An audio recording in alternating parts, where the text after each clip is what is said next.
Hi, everyone, and welcome to the Sania Farooqui Show. I am thrilled to kickstart today's live discussion. Joining us today, we have with us Sanam Naraghi-Anderlini. She is the founder and CEO of the International Civil Society Action Network, ICAN, spearheading Women's Alliance for Security Leadership with local women-led peace-building organizations in over 40 countries affected by conflict and violent extremism. Sanam is the advocate, organizer, and among civil society drafters of UN Security Council Resolution 1325 on women, peace, and security in 2000 and contributed to subsequent resolutions. Sanam established the Innovative Peace Fund, the first independent fund for women's peace building work.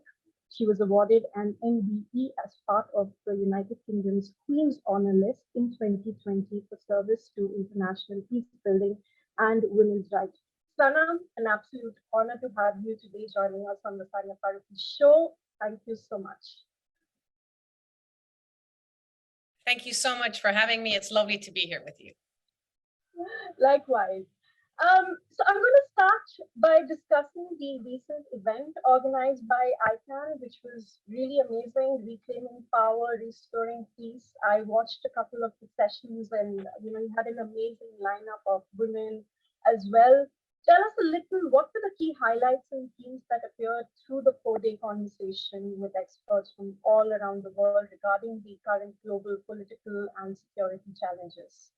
Thank you. So first of all, this is we do an annual gathering of the members of the Women's Alliance for Security Leadership, and they're all either individuals or people who have formed organizations, locally rooted, indigenous in 40 countries.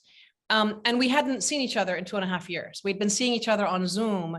And so it was really wonderful to actually be back in person and be able to just hug people. It's really hard to explain the energy and the power that comes from a hug of solidarity, especially given the fact that this network is made up of people who are working in Colombia and Yemen and on Syria and in Afghanistan and in the most difficult places and communities that are affected by conflict and violence, Nigeria, northern Nigeria, and what we saw over the 2 years of COVID, we knew it from before, but what we really saw during the COVID period was that the international community disappeared. Everybody was focused on their own countries.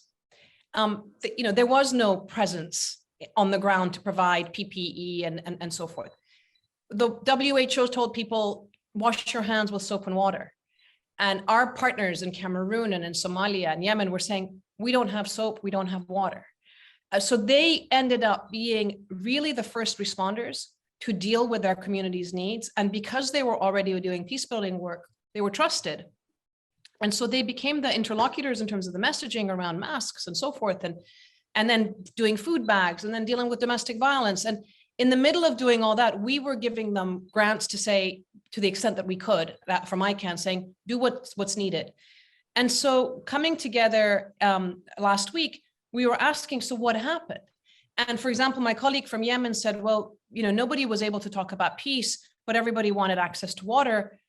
Through the work that we did with ICAN support through the She Builds Peace campaign that we've been supporting, they started a dialogue between armed actors and communities around access to water and then mask, the healthcare questions. And that's really contributed to what is now has turned into a truce and a sort of grounds up peace process. So it was sharing those experiences, sharing the strategies, sharing, frankly, the real concerns that everybody has, because we talk about the food insecurity or climate change and the impact or rising authoritarianism or rising extremism. My partners are really at the front lines. They're not behind the scenes. They're really at the forefront of seeing, feeling, touching, and then having the courage and the heart to say, we have to do something about this. So it was really a mixture of the concerns, the opportunities, and then the strategies of what they can do at a local level. Yeah. And just to give our viewers a sense of how bad it can get when it comes to participation and inclusion of women peace builders and critical peace security processes and spaces, spaces. Tell us why these discussions rarely include women, and why is it important for women peace builders today, especially living through a post-pandemic, ongoing pandemic world, and also working towards a post-pandemic world. Why is it important for women to be part of the peace process that we are, seeing the issues arising around? So the first part, I'll answer the first part and then we can get the second part. So why are they excluded? They're excluded because when you think about war and peace, and you think about who sits at the tables of negotiation, going back to the Greeks and the Persians 2,500 years ago, all the way now to now, the perception is that it's the political and military leaders that sit and they decide, and they represent their constituencies, right? The issue is that in the last 30 years, since the end of the Cold War, the wars that we see and experience are within countries. And the problem is that, okay, you might have a militia here and an army there or a government actor there, but they are fighting in their own communities. They are victimizing their own civilians. And so that notion of two sides, as if conflict is a football game, is completely unreal. It's an idealistic way of thinking about it. And what we've seen repeatedly over the last 25 years, and that's why we got the resolution, was that you need people who are actually taking the responsibility to protect their communities, people who are doing the humanitarian work or who are negotiating the end of violence. And very often this is women. It's local women who, have and not all women, but certainly the people that I work with. And so they become the voice and representation and the knowledge and expertise of what's happening on the ground. And we think that it's absolutely essential that they're there. All the research we've done shows that when women are present, the chances of a peace agreement are increased, the chances of the sustainability of a peace agreement are increased, and they bring in the perspectives and the needs and concerns of people affected. And they also look at it from a future standpoint. It's not sort of sitting there and saying, well, 100 years ago, your community did this to me, and now we need to decide on who takes power, and I take power for me and you take power for you. It really is about reframing it as responsibility and caring for those that are affected. And when women are absent, sadly, a lot of these conversations are also absent. Yeah. And giving you an example, in early February 2019, landmark peace talks took place in Moscow between the US government and the Taliban that had advanced the possibility of negotiated so-called peace further than any previous attempt in the 17-year-long conflict. However, women and an agenda on women's rights were largely absent from those peace talks. Do you think Afghanistan is an example of what happens as we are seeing the current state of the country, especially when it comes to issues pertaining to women's rights? What happens when women are not entirely included in peace talks? Is Afghanistan a lesson for the world? And what about Yemen, Syria, and other countries that have lived through conflicts as well? Completely. Afghanistan is really the test case, and the international community failed systematically across every institution and structure and system that we have. And the simple answer is this: the Afghan women, peace actors, peace builders, those in government, those in the community and civil society sectors, for years, they were warning about what the Taliban represented. For years, they saw it, they knew it, they'd lived it. And if they had been allowed to be present as their own independent delegations, not shoved in having to negotiate with the government and so forth, but as their own voices from the ground up, they would have raised two critical issues. Number one, civilian protection, right? What happened in all the negotiations that happened in Doha and elsewhere, the Taliban continued to attack schools, maternity clinics, universities, public spaces. And meanwhile, they were sitting in the negotiations. And from the US standpoint, the United States, allowing the release of 5,000 Talibs from jails back into society without saying, okay, what's the condition for that, right? So women, number one, were raising the question of protection for the civilian population. And the second thing was, of course, around the question of the status of women, which is 50% of the population, and minorities, other minority communities. If they had been present throughout, it would have been a different story. And we know this because in the subsequent months, since August of this year, any time that, for example, Norway invited Afghan women and there was a dialogue, one attempted with the Taliban. We've had a EU parliamentarian go visit, and we advised, please facilitate a dialogue. Anytime they sit and they actually face-to-face talk to each other, things begin to, there's more understanding and there's more framing of common ground and discourse. If this had happened 8 years ago, 5 years ago, 4 years ago, 2 years ago, it would be a very different place now. And the international community, NATO countries, owe the Afghan people. Thousands of Afghan soldiers, policewomen, policemen were killed in this war on terror that was supposedly the agenda of the US. And now they've been left behind. We told, the United States, NATO told Afghan women, go become police officers, go into the army. They were all systematically left behind. Of all these people that they've evacuated, very, very few are actually women principals. I mean, women who were at risk. I'm dealing with them. We have a list of 2,000 families, and overwhelmingly it's women who are giving public service who've been left behind and excluded. So it's a total travesty, and it could have been avoided. Yeah. According to the Council on Foreign Relations, between 1992 and 2019, women constituted on average 13% of negotiators, 6% mediators, and 6% of signatories in major peace processes around the world. While there has been some significant progress in women's participation, about 7 out of every 10 peace processes still do not include women mediators or women signatories.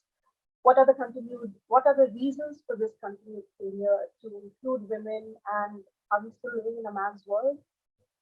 So we are living in not only a man's world, we're living in the world where the individual egos of men prevail.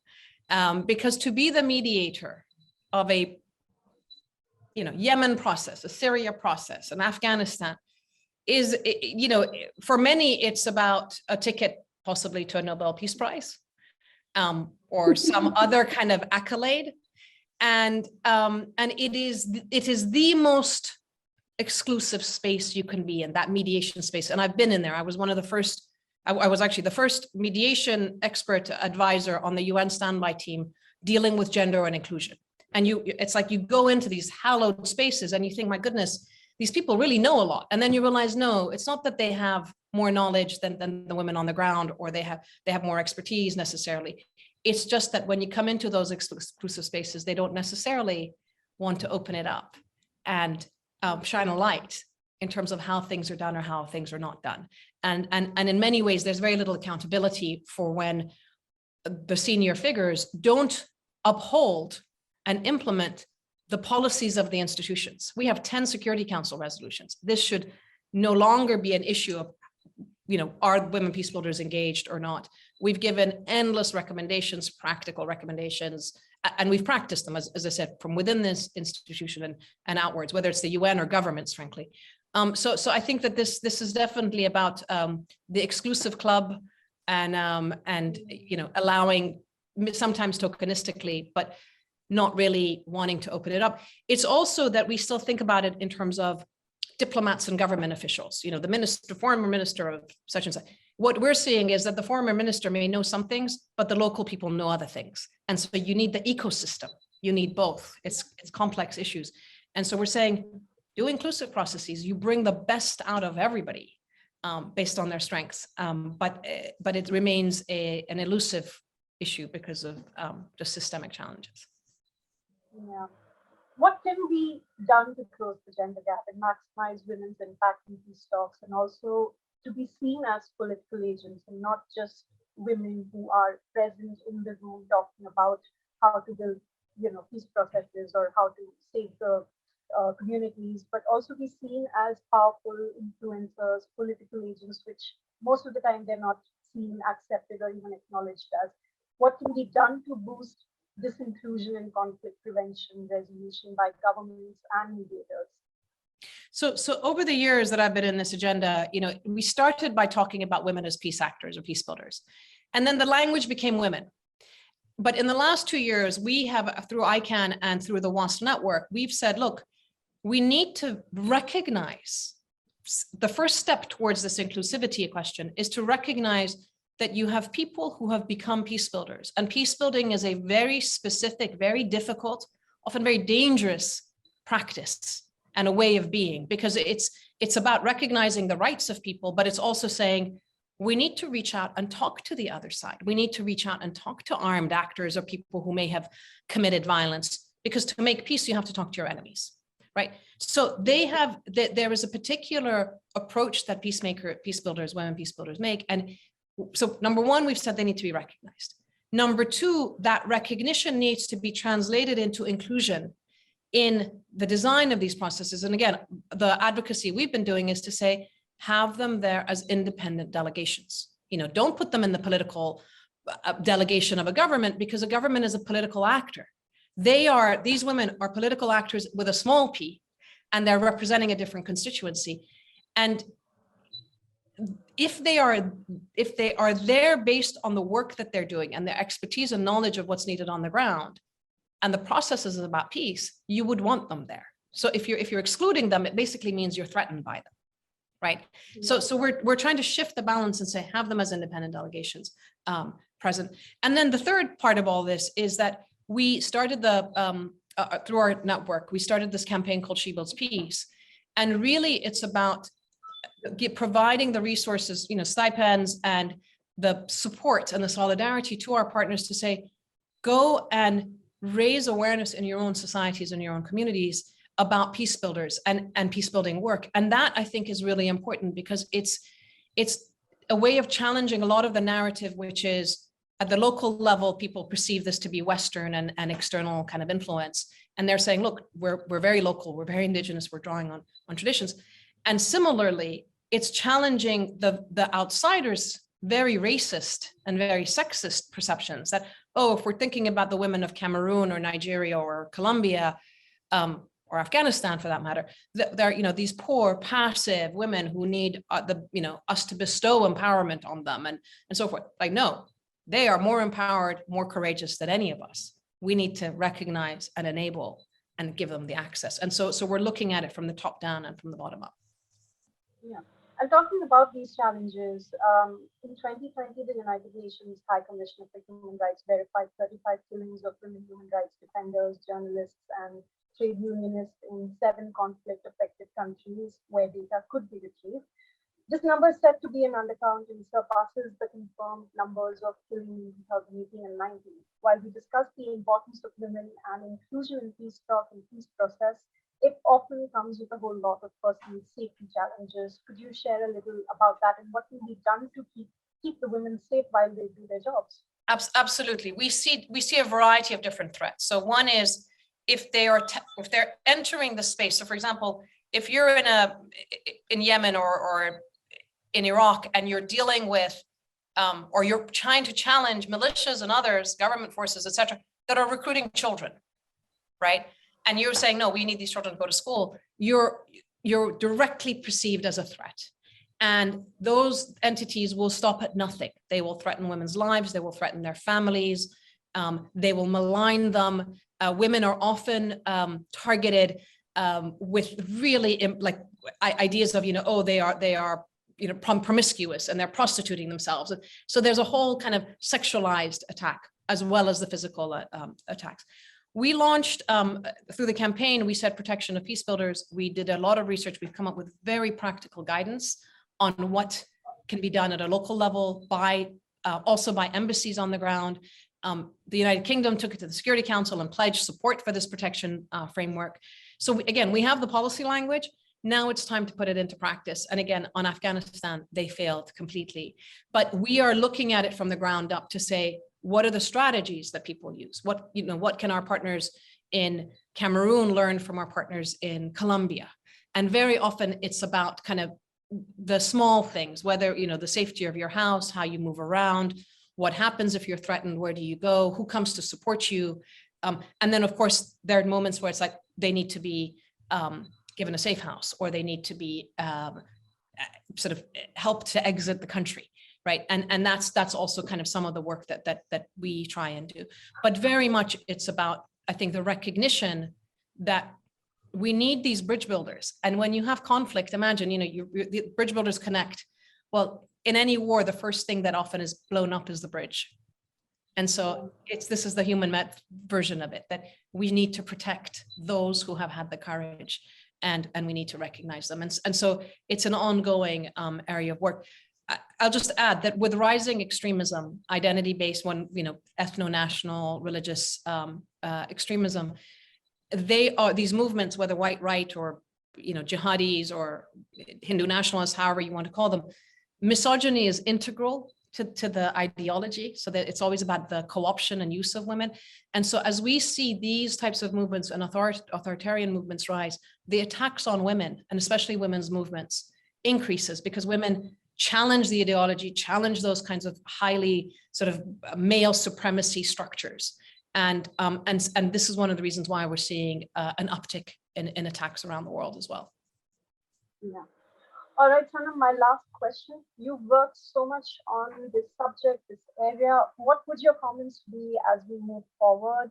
Conflicts, both internal and external, wars and disruptions are a part of all our lives, no matter where we are.